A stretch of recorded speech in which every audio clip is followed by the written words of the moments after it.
ఇవి ఎర్రచందనం గింజలు గైస్, రెడ్ శాండల్వుడ్ సీడ్స్. ఎప్పుడైనా చూసిరా? నేనైతే ఫస్ట్ టైం చూస్తున్నా అనమాట. మనకి మొన్న నేను సింధూర్ ప్లాంట్స్ పెంచుదామని చెప్పి సింధూర్ సీడ్స్ చేసిన కదా, అప్పుడు ఒక కమెంట్ వచ్చిందనమాట, అక్క నువ్వు ఛాన్స్ ఇస్తే ఎర్రచందనం కూడా ఇంట్లో పెంచేటట్టు ఉన్నావు అని చెప్పేసి. అప్పుడు అనుకున్నా అంత సినిమా లేదులే, అది ఇంట్లో పెంచడం ఏంది అని చెప్పేసి అనుకున్నా. కానీ లోపల ఏదో పురుగు మెసులుతుంది కదా, అసలు చూద్దాము దీని సీడ్స్ అసలు అమ్ముతారా అని చెప్పేసి ఫ్లిప్కార్ట్లో చూస్తే కుప్పలు తెప్పలుగా అమ్ముతున్నారు అనమాట.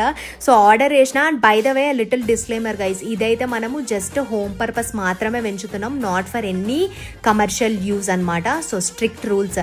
ఈ సీడ్స్ మీద నాకైతే texture, you can actually see it's roots అనమాట ఆన్ సీడ్స్. ఎంత మ్యాజికల్గా అనిపించిందో. అండ్ బై ద వే ఆ సీడ్స్ నాకు ఇట్లా మ్యాంగో సీడ్ లాగా అనిపించింది గైస్. అంటే మ్యాంగో సీడ్ లోపల జీడి ఉంటుంది కదా, అట్లనే నాకు అయితే ఈ ఫీల్ ఇట్లా గట్టిగా ఒత్తుతుంటే లోపల ఏదో ఉన్నట్టు అనిపించింది. బ్రేక్ చేద్దామని ట్రై చేస్తే మాత్రం అస్సలు కుదరలేదు, చాలా గట్టిగా ఉండే కాబట్టి యాజ్ ఇట్ ఈస్ పెట్టేసిన. స్పెసిఫిక్గా ఈ ప్లాంట్కి వాటర్ డ్రైనేజ్ మంచిగా ఉండాలి కాబట్టి కింద పాట్కి మంచిగా హోల్ పెట్టుకోండి. స్ప్రౌట్ కాగానే అప్డేట్ ఇస్తా. ఛానల్ మీద కన్నేసి ఉంచండి. శేషాచలంలోనే కాదు, ఇంట్లో కూడా పెంచుదాం మనం రెడ్ శాండల్వుడ్.